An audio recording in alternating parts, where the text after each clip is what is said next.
Good afternoon.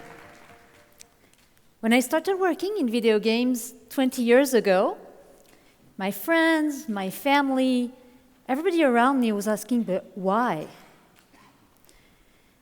Now when I say I work in games, I often see sparkles in people's eyes.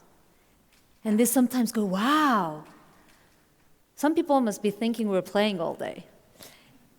Well, I have to confess, personally, I don't play games. I can't really use a pad.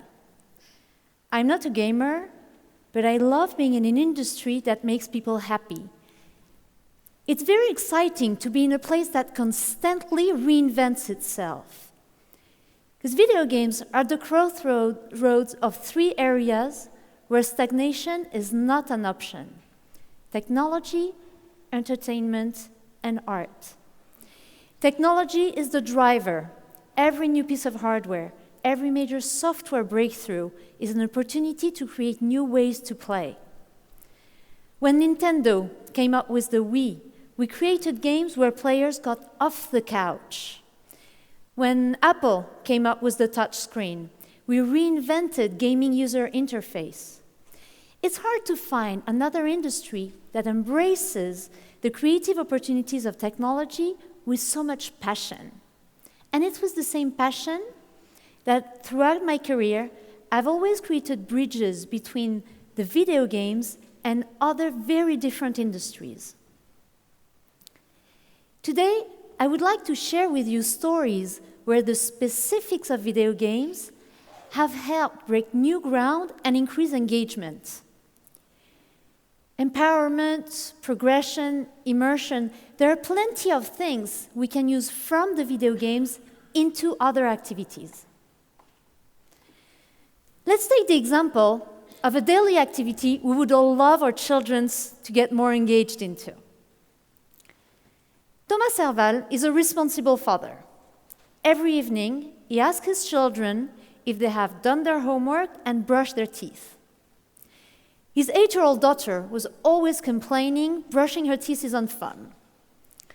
Thomas read some study showing that the compliance of children to brush their teeth is increased by 80% in a fun context. And in 2014, using artificial intelligence and Bluetooth connection, he created the first smart toothbrush that actually teaches children to brush their teeth. As a mother of 6, I was the perfect target. I also happened to be the right business partner. Together, we created games for the brush. On the screen, children can see clear indications of where to brush. If they brush the correct zone, the right amount of time, they earn points that have an immediate impact on the game. It starts with just 4 areas, and as kids get better at brushing, the level of difficulty progressively increases up to 16 different areas. I can confirm it allows for serious competition in the bathroom between brothers and sisters. By turning the toothbrush into a joystick, we switch the question from, Noam, have you brushed your teeth? To, hey, what's your score tonight? We make children want to brush their teeth and actually brush better and longer. Well, to the point we had to put a limit in the app to 3 brushing sessions a day. Working in video games, I had no idea I would one day be able to contribute to a healthier future, and very brighter future, beyond taking care of my own family. But it doesn't always have to be fun. We can also bring into play the capacity of video games to create lively worlds in order to convey emotions.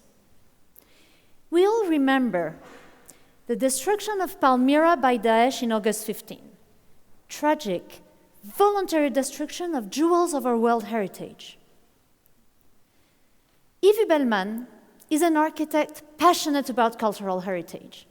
His team travels the world and combines the scanning capacity of drones with the power of artificial intelligence to create beautiful 3D models of endangered sites and monuments. A few months ago, they started working on the Age-Old Cities exhibition with the Arab World Institute in Paris. This virtual journey from Palmyra to Mosul aims at raising awareness as of the stakes involved in preserving and protecting endangered sites. It was the perfect occasion for us to collaborate and add a video games treatment to the 3D models of iconic monuments in Syria, Iraq, and Libya. From video games experience, I know virtual reality can project the user on site and give the impression of actually being there. We call this notion presence. We imported the 3D models into a video games engine. We then added lighting, sound, subtle effects of wind and sand, and even small animals. All these elements contribute to adding life in the scene, the exact same way we do in our video games virtual worlds. As the visitor of the exhibition in Paris walks into a 3 by 3 cabin with a VR headset, one step in the museum feels like one step in the souk of Aleppo or in the temple of Baal Shamin.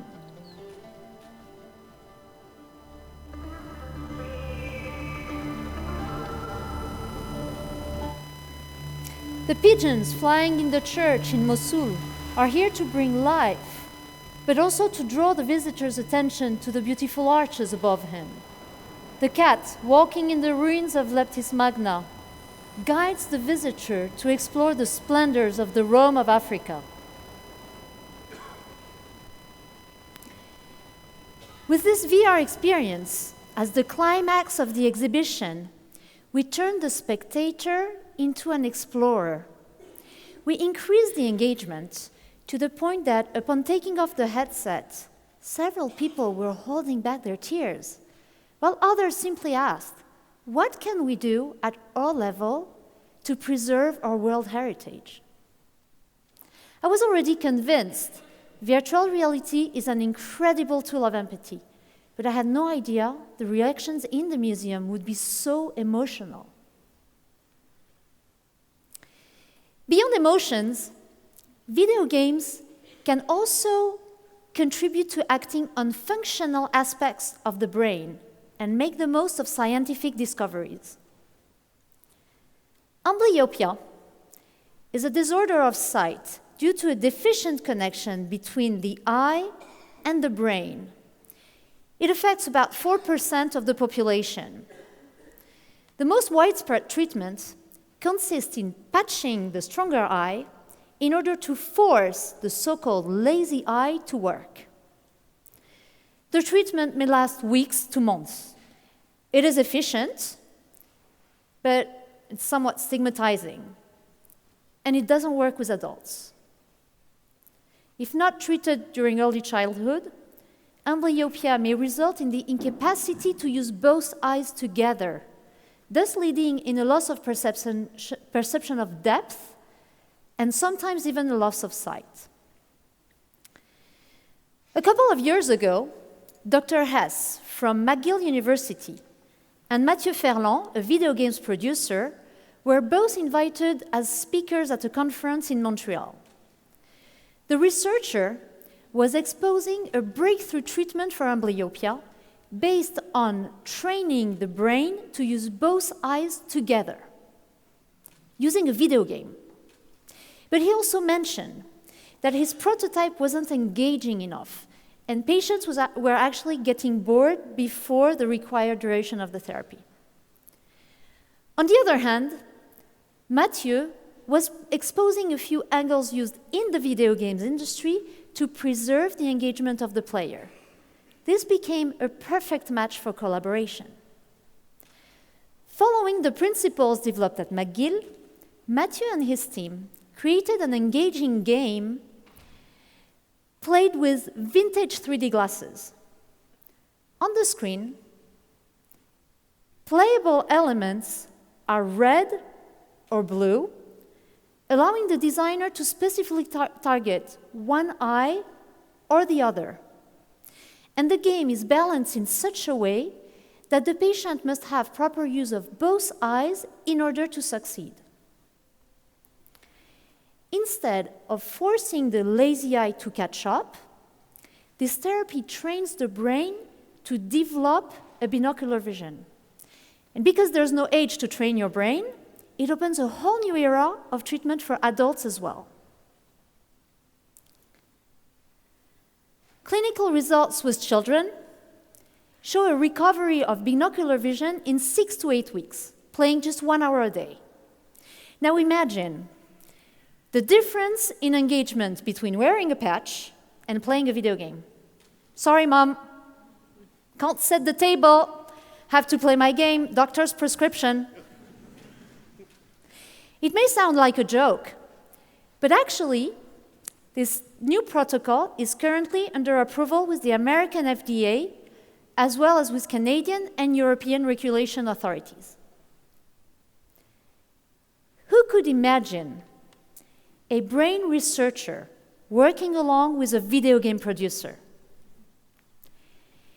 Today I shared examples, stories of contribution from the video games into other activities. But I'm sure there are many other possibilities of collaboration between passionate experts of all fields.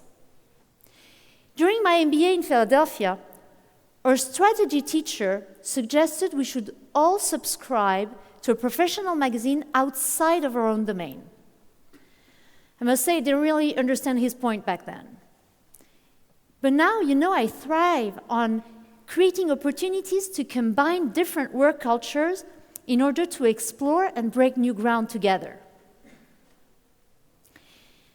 When you meet someone and you ask them what they do for a living, you can allow yourself to go for meaningful questions. What are the specifics of their industry? What recent progress have they made? What are their challenges? Maybe your next collaboration is with someone from an industry you've never considered. And maybe this conversation that day with a perfect stranger happens to be a life changer.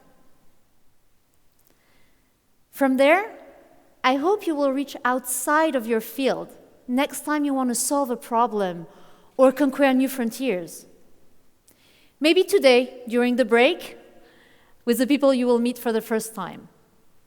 And even maybe starting right now with the people sitting right next to you. Thank you.